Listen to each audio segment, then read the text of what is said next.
Welcome, Color of Success podcast family. I'm your host, Dr. Stephanie J. Wong. Check out my memoir, Cancel the Filter, Realities of a Psychologist, Podcaster, and Working Mother of Color, where I share my experiences in the realm of mental health, both professionally and personally. Color of Success podcast is streaming on all your favorite platforms and socials. Whether you're on the go or comfy on the sofa, you can tune in at your own comfort. As you know, we love growing discussions with our guests from our AAPI and ethnic minority communities. With so many friends and experts from different aspects of life, we love learning their stories and understanding what their success means to them. Let's get into it. Dr. Samuel Hamier is a distinguished curator, producer, and the principal of SMLX Consulting, a leading consultancy dedicated to empowering creative teams and enhancing storytelling across Asia and beyond. As the executive director of the New York Asian Film Festival, or NYAFF, Sam brings extensive expertise from his pivotal roles at the Japan Society, the Korea Society, and the French Embassy. In his current role at NYAFF, Sam has transformed the festival from a niche operation focused on kung fu flicks and genre movies to a globally influential event fostering industry relationships across China, Hong Kong, Taiwan, Japan, Korea, and Southeast Asia. Well, Dr. Samuel, thank you so much for joining me on the show today. I'm really excited to learn more about your experience. Thank you, and thanks for having me. You can just call me Sam, by the way. I'm not, Okay. I don't typically use a title or anything. Well, Sam, thank you for coming. Thank you. So we have a lot to dive into. I'm wondering if you could tell me and the listeners a little bit more about your experience as a Korean adoptee growing up in France and kind of how that brought you to working in film. Oh, I don't know that it actually brought me to film, but I'll tell you a little bit about, my background. So I was adopted when I was 4 years old. I grew up in northwestern France, Brittany, to be more exact.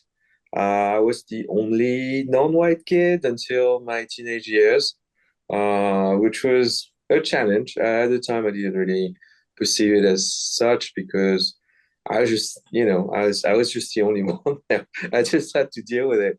There's no actual support system, like you have a lot of associations here in the US. So that's something I discovered when I moved here 20 years ago now. So was it like it was tough to cut a long story short, but you don't really think about it when you're the only one. You're like, okay, well, I'm a little bit different, but at some level, you do think you have to try harder. It's a weird mix of trying to fit in, but at the same time, you're like, okay, well, it's beyond my control. Actually, it depends. I think a lot of adoptees have, particularly the ones who adopted earlier. I was discussing it earlier today, actually. Some academics call it a genealogical bewilderment, right? You have this absence of recognition. You don't see someone who look like you, particularly if you're a transnational adoptee. So I had that, but in some people, it creates a sense that so they see someone else when they look in the mirror. I don't think it really led me to film in a sense, but it did shape my view of some narratives, and not just in cinema. So yeah, it's a pretty long story because ultimately, of course, you're adopted, but you go through different stages. It constructs you perhaps your whole life, and I think I used to underestimate it up until the pandemic. During the pandemic, of course, you're kind of alone with yourself, and so I think a lot of people, me included, developed some problems during that time. I certainly did. So that made me during that time I had some time to reflect upon that, and I think I for a long time I underestimated how much the early years impacted and shaped me. Of course, a lot more happened, but for the longest time, my discourse was basically, well, that's just one event in my life. I had many more. You live through stuff, economic circumstances, your parents. Of course, in my case, it wasn't easy, difficult, love stories, that kind of stuff, friendships formed and broken, a lot of different professional experiences. Not everything in your life can be achievement after achievement. Of course, although we like to, particularly in this society, they often push you to pretend otherwise. But yeah, you have to live with failure. So I thought of the adoption part as just an early chapter, not something that would necessarily shape all of me. And I don't think it's shaped all of me, but certainly there's some stuff you don't see. You can't control what happens to you in your early years, and very often you bury these traumas whether you want it or not. So yeah. Right. Yeah. I think, you're talking about the contributed factors to your identity in general, and some aspects are salient or not salient, depending on where you're at, or just kind of your self-awareness of various situations. You mentioned that it was a little bit tough. Like, well, how did the kids treat you differently, or like, did they say certain things? Like, I'm just curious because, obviously I was born in the US, so, and in the Bay Area where I see people that look like me. I had very diverse classmates. Uh, yeah, there was geodiversity. That wasn't even a word. And also in France, we tend to adopt the American discourse a little bit. There's always a bit of a delay. But yeah, it's the opposite of a diverse place. I mean, there were no black folks, no one of Arabic descent in a country that has a large amount of immigration from North Africa, from the Arab world.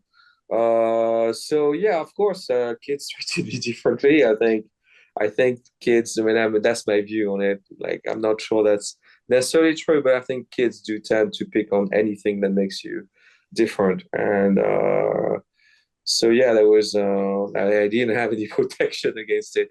So yeah, there was. And I went to Catholic school, so that was a peculiar type of education. On the one hand, it was very strict. On the other hand, it's the return of the repressed. So it wasn't like all like misery and stuff, but it was a rough time for sure. There were lots of fighting, that kind of stuff, insults. Well, I took it, however I could.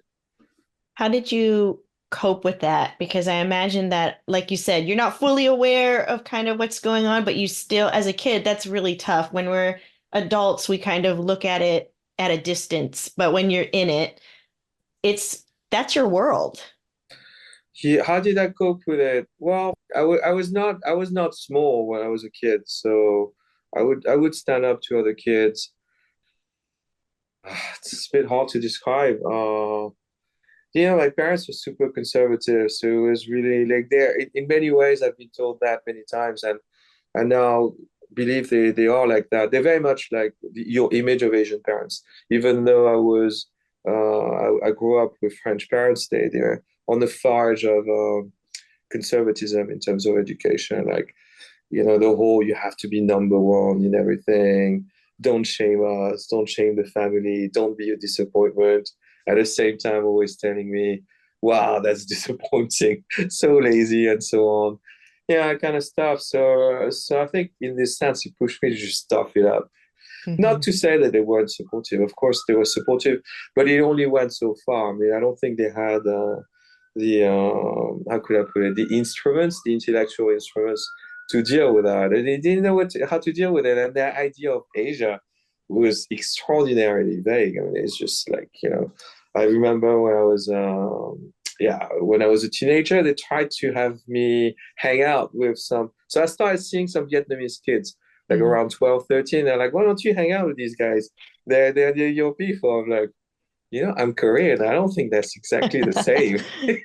I think I said it out loud a couple of times. And my mom was like, she was just shocked. She'd be, no, it's the same thing. I was like, nope, I really don't think so. Anyways, so how did I cope with it? Maybe I didn't. I just took I just took everything that was thrown at me, and that that makes me what I am today, for better or for worse. I had music. I think the music really kind of helped me go through these years. I got into a band. I got a bit rebellious, so I got into singing in a rock band, that kind of stuff. So that helped me go through this.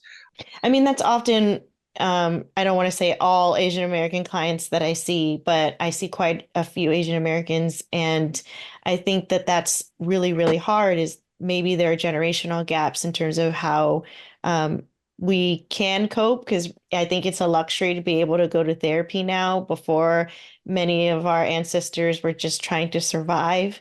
People still are, but I think when they present, it's like, that shame, that stigma is kind of embedded into their childhood, and it can make it really hard to actually reach out for professional help. So, um, well, thinking a little bit about this idea of, mental health in the Asian community, we have seen representation in Beef and Minari. I mean, Stephen Mhm. Yun just obviously had really bad road rage, etc.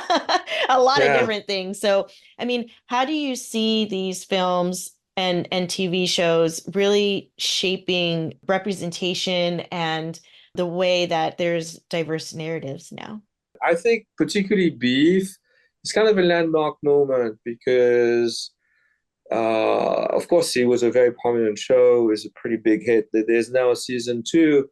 What I thought was kind of new is you had really fleshed out characters, very realistic. They're not. It's not just about them being Asian. It shapes what they are, but you have.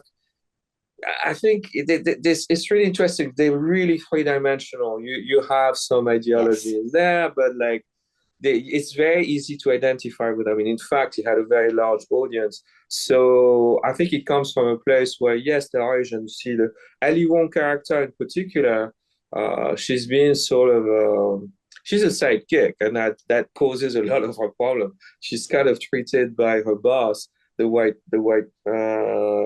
plays Murray. I think it's Maria Bello who plays the boss.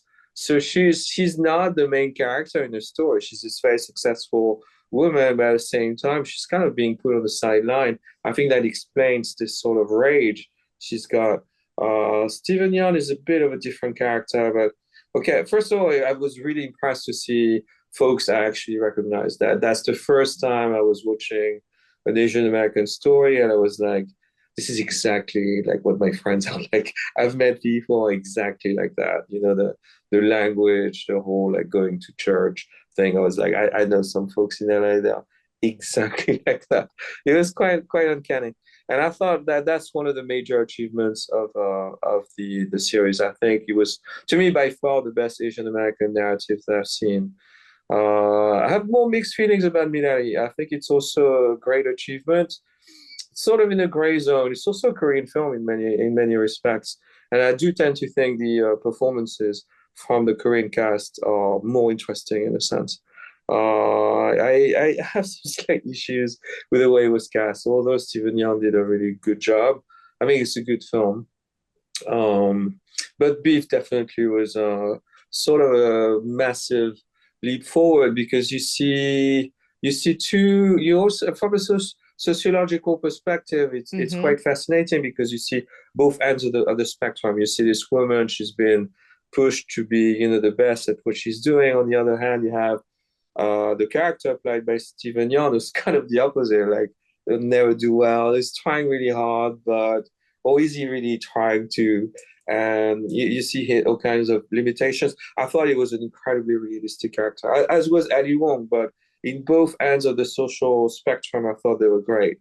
And I think that was a massive change because even today, you see it in oh yeah, I was just watching the new Deadpool and Wolverine, right? You have this South Asian character, a cab driver. I was like, oh my God. Do you know what I mean? Okay, there's a lot of South Asian drivers, but like you continue to perpetuate some of these cliches, the East Asian guy as a dude who unloads trucks. There's always an Asian prostitute somewhere. Thankfully, you have some Asian doctors here and there. And like I'm like, okay, that's kind of accurate. Yeah, But still, for sure. but still, it's reducing people to their function, their professional function. You're still creating new cliche or perpetuating some of them. Whereas in Minari and Beef, you had these extraordinarily feisty women, but she's not. I'm told not to use the word crazy, but she's not crazy. She's a real person. You can see in there there's a realism. Yeah, you understand that she has her contradictions. There are times you kind of root for her, other times you root for the other guy. They're quite imperfect. You're not in a moral zone where you're judging people. So I thought that was yeah, definitely a breakthrough. So I think it did a lot in advancing representation for sure. I mean, I haven't asked around that much, but I'm pretty sure it probably changed people's views, non-Asian, on what an Asian person is. I'm pretty certain of that. Yeah, I I mean, I think. didn't conduct a survey or anything, Well, but well, yeah, I mean, as a psychologist, I'm always looking for the underlying themes of mental health and the psychosocial aspect of everything as well. And so I think you nailed it on the head is just there is so much richness to the characters. And the thing is that it's not often shown that among Asian American characters, the rage that brews, the way that it's expressed, but many of us have that anger and kind of push it down or internalize it, and because you're not supposed to be, aggressive and keep your head down sometimes. So, I think Mhm, those were really great points to show that there is anger, sadness, mhm. jealousy, infidelity, all these kinds of things that impact across cultures. So, So, I wonder if you could tell me a little bit more about the New York Asian Film Festival and how you came about becoming the executive director and just hosting a whole bunch of things from there.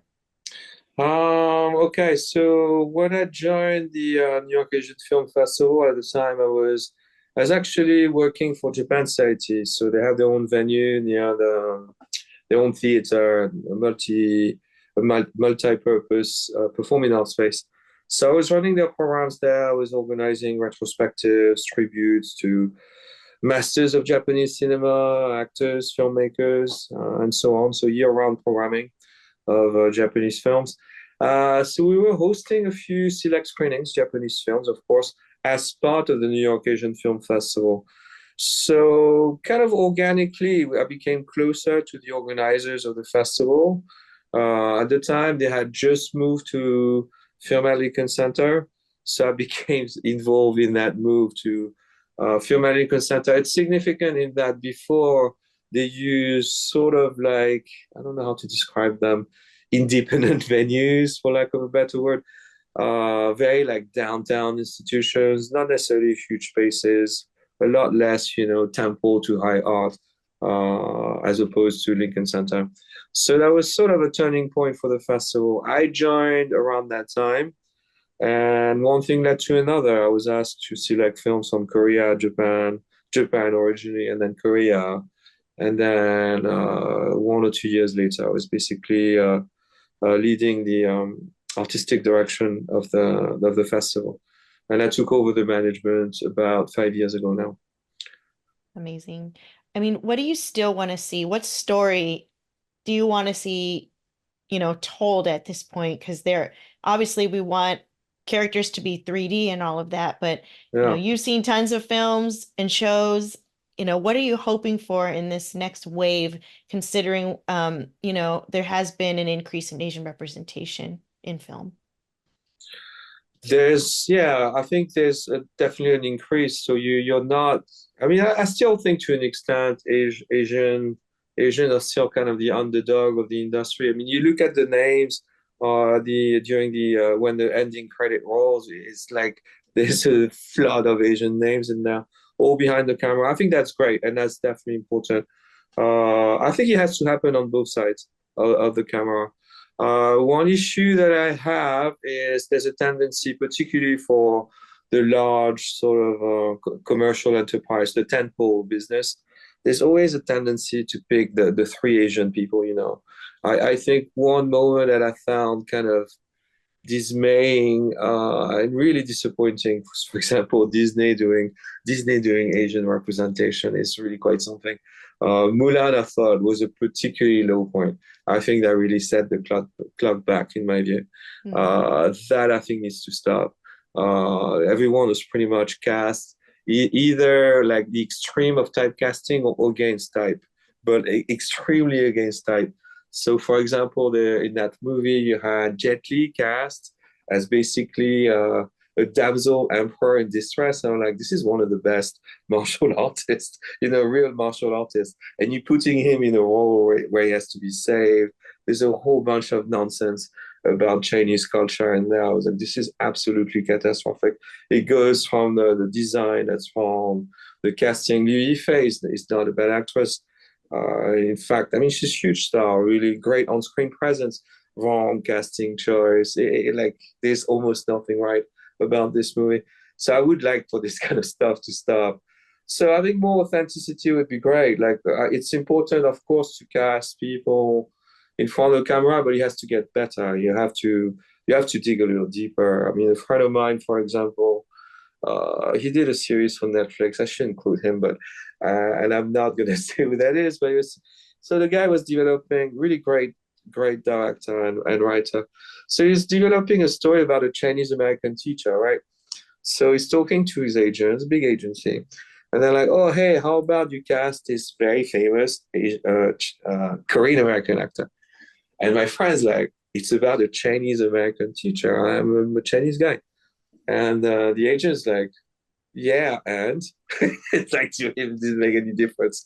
So I think you have to reach the point where you have to break that surface. Like it's like this one flat thing, you have to break it apart and have people. I often say one of the reasons why I continue to do the Asian Film Festival is to destroy the idea of Asian film. I mean, there are Asian films. It's a multiplicity. I think our advantage is, especially now as of 2024, 20, yeah, 2024. Yeah. Jesus, I don't know what year it is anymore. We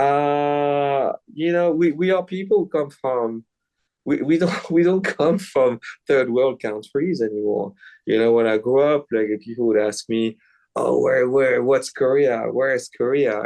You had to resort to these very awkward comparison, like, "Oh, is that place between Japan and China? What's it really like?" Oh God, at the time I was like, "How the fuck would I know? I've never been." But they kept asking me questions, which in a way, that built me in terms of constructing, building a knowledge of Asia. I think I had a reaction as like people ask me all the time, so I should know. So I think I kind of overcompensated at some point. I read up as much as I could, and it became a lifelong endeavor. So going back to what I'd like to see more authenticity, more complexity. We live in a world without nuance now. We can see people are reduced to like like what you eat. Like you have like the most ridiculous ideas circulating right now. So I think it should go the opposite way, trying to destroy these stereotypes. It sounds a little, I don't know, maybe trivial, but it's important because reducing you to a stereotype is taking away what you are. You're denying someone what they are.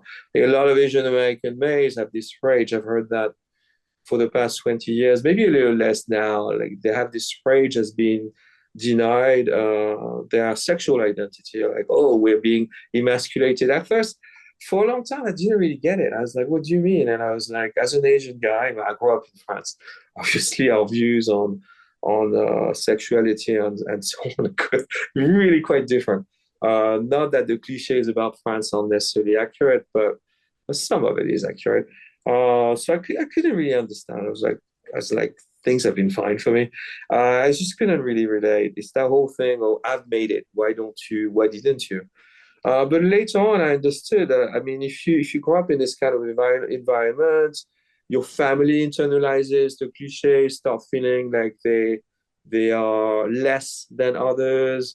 The women feel that they're less attractive than others because they don't have the physiological characteristics that fit a Or certain type. fetishized. That's the other Yeah, or part. Yeah. fetishize, exactly. Fetishization is that. I mean, you see dudes, oh my God, I remember like I think 2005. I'm hanging out with these people. They literally, I was hanging out with some Asian friends of mine, female friends.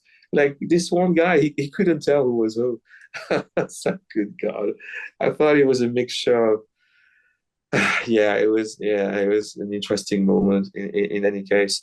So now I totally lost my point. Oh no, But no. I yeah, mean, cliches basically, and yeah. representation. Mhm. And I think one thing that really pains me is having folks still use like kind of a broken English accent when it really isn't called for. Like I get it when maybe you're telling stories of like immigration and they're learning English and they have to pretend that they don't speak English well. I think that that's a one of those pain points for me of like, is this Interesting. really necessary at this point? And I think then it feeds into that stereotype of like, oh, you speak English really well, even though, yeah, we speak English very well. So, Well, yeah, that's the what do you call it? The eternal foreigner stereotype.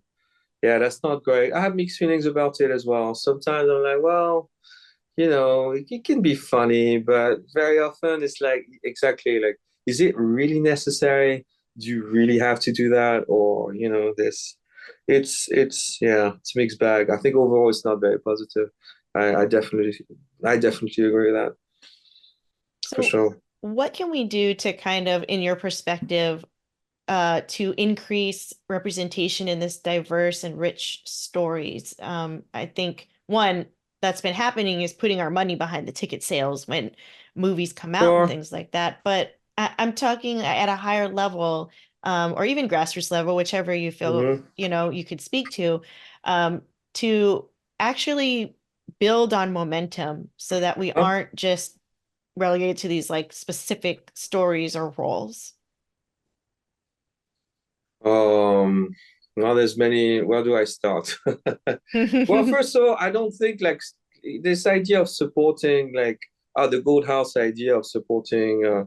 Sure, I mean, in principle, yes. On the paper, sure, but at the same time, you have to be careful what you're doing. Like, do you really want to support Disney stuff? I'm not sure. Like, does Disney really need your help? Does it need, especially considering some of the attempts that they make? I mean, it's just, it's corporate tokenism. There's no sincerity in it. You see who's doing it. It's a story by John Fusco or that kind of stuff. I mean, this stuff kind of goes nowhere. So I think you have to be intelligent also about what to support. Not everything is actually worthwhile and actually can lead to taking a big step back. I mean, again, to me, Mulan was not a great moment. Same with that was a while ago. Memoirs of a Geisha. I think individually you have to make a bit of an effort. That's not a sentence that I like when I hear it, but yeah, you have to do your research. You just have to read up more, like go for something that works. Yeah, like understand who you are and not be ashamed of who you are. I think that's something I've been repeating lately. I think one of the reasons why I do the things I do is to destroy that sense of shame. You are what you eat, but you shouldn't be ashamed of what you eat. Asian foods are not weird. It's like it's quite dominant. In fact, I think there's more Asian restaurants in New York City now than just about anything I think else, so. really. So I think we're past that, but I still hear it sometimes, like, oh, okay, Chinese food is weird. Coming from Chinese Americans, yeah, no, it's not. Well, so does that mean Chinese food? So I think you have to fragment this thing more and more, like not see things as huge blocks. What's Asia? I don't even know what Asia is. At some level, you go back to the root of it. What's Asia? It's anything that's not European. If you go back to the Greek myth, it's anything east of the Greek world.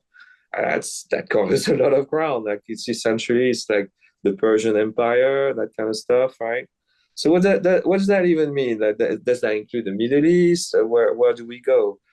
Central Asia is also, yeah, I mean it's also Asia. So what do we include in that? We're talking actually about the majority of the planet. Like so I think you have to at some point get into your head that you're not you're Asian, sure, but you're not Asian as a minority. You are part of a vast diaspora coming from the most populated area in the world. A lot of us share similar values, and in fact, I think what's important for diversity is embrace our differences, but also understand there's a commonality. We work for the same stuff. We work for our families. We work to live well, to make this life livable, right? We work to find significant other, that kind of stuff. Or our satisfactions or displeasures are about the same wherever you go. At the same time, we live under different circumstances, but we shouldn't reject others based on those different circumstances, whether they're economic or cultural or religious or whatever, right? So I think it starts with that. I'm not sure it really lies in, I don't think it necessarily resides in supporting anything Asian. You have to support quality project. That I think is quite important. It's not easy, it takes critical judgment, but that's something that's clearly an issue right now. Critical judgment is not the most shared quality. This particular juncture is pretty obvious, considering the choices we have now, politically speaking. Also, I mean, the quality of our entertainment is not necessarily going up either, right? So that speaks to having more sophisticated stories and supporting them. Like again, like the subtitles. Who cares? You can read, right? We all learn to read English. So it goes. Yeah, it goes against. I still see some of my friends like, oh, it's difficult to read subtitles. I'm like, yeah, it's difficult, sure. For like, do you know what I mean? Like, you have to try not to be lazy. No complacency. I think it starts with some, in a sense, some moral standards. You have to try harder. It's the way I see it. Well, I think, especially with a lot of the Korean content, there people are reading a little bit more because they're getting engaged in, Of course, dramas and movies and stuff like that. But yeah, I think definitely that is something to continue to work on in the industry. for sure. So how how can folks get involved or, tell us more about the actual festival and any other Mhm. things that you wanted to share? So the festival it's been kind of a turning point, a good one. I mean, we've expanded a lot in the past few years. Of course, I'd like to believe we're doing a good job for it. So our audiences have expanded a lot, the venues, the number of films. We show about 100 films a year now. Yeah, of course, people can volunteer. I mean, there's a need for us to have volunteer work. It's non-profit endeavor, so it really relies on the goodwill of people. Where is it right now? I think we're benefiting a lot from what's happening. Obviously, there's more interest in Asian cultures, particularly Korea, and being of Korean descent myself. Obviously, I'm pretty happy about that. But you can't be complacent either. It's like, now that people like they're taking Korean language lessons the same way as 20 years ago, people 30 years ago, still now. A lot of folks love Japanese culture and try to learn Japanese. There was a brief moment where I would see a lot of kids learning Chinese, and I think sadly enough, because of the poor quality of the relationship with China, it's not as popular anymore. Very sadly. So yeah, I think we're doing well. Yeah, I was saying no complacency in that. Uh, okay, despite the image of success that the Korean film industry has, there's a lot of challenges. So again, it has to be not just about supporting the major stuff. I mean, Parasite. Oh, that's funny. I saw that on social media once. I think we posted about it. I actually was pretty early in supporting Bong Joon-ho because I did an early retrospective of his career, sort of a mid-career, not even, yeah, mid-career retrospective back in 2007. So Hmm. that's telling you he's been around for a long Oh time. yeah. It didn't just happen overnight. So it means a lot of efforts, a lot of folks, me included, that worked on on building the awareness of all these filmmakers and artists for quite a long time. I mean, gee, almost 20 years. So it's not necessarily about supporting anything Asian that comes out, but like you have to put your support in the right place. So the big commercial films, I mean, they're doing fine, but actually, no, they're not doing fine. That's the problem. The Korean film industry is having the commercial part is having a near-death experience. So that's not a great moment. So you can't just, yeah, wherever you can bring support, it has to be targeted. I think support to independent filmmakers is critical at this point. That's going to save the diversity of the stories. And by diverse, I don't mean what we mean right now in terms of representation. I mean stories that are different from the same narratives that are offered over and over again. So how you can be involved? I mean, obviously we rely on the generosity of people. I think we try to give back by providing the best cultural and community experience. I think a festival for me has to be fun. It can't just be about watching these art house films or you watch a slideshow about the beauty of whatever, the exquisite nature of the tea ceremony in whatever area you are. So we try to make a festival as fun as possible, but yeah, we rely on donations and the generosity of individuals and corporations. So that's one way to get involved. And of course, we need it takes a lot of labor to make this happen. It's a lot of screenings. It's basically a giant party for 17 days. It's a giant movie party, and we bring majority of the cost come from are in bringing the directors. So I don't think anyone else in the US brings so many directors from Asia. We had about 150 filmmakers from Wow. Korea, Japan, Malaysia, Indonesia, China. So we try to cover at least the cost that makes sense for them. So those are some ways you can get involved. Well, thank you so much for sharing that. And I'm sure, there's going to be so much more interest as time goes on as well. So Hmm. thank you so much for spending your Friday with me and your Sure. experience. It was great. Thank you. That was fun. Thanks for having me. Thank you for listening. We would love for you to subscribe to the podcast and join our community on all our socials at colorsuccesspodcast.com. Looking forward to you checking out my memoir, Cancel the Filter: Realities of a Psychologist, Podcaster, and Working Mother of Color on Amazon and wherever books are sold. I'd love to hear your Cancel the Filter moments.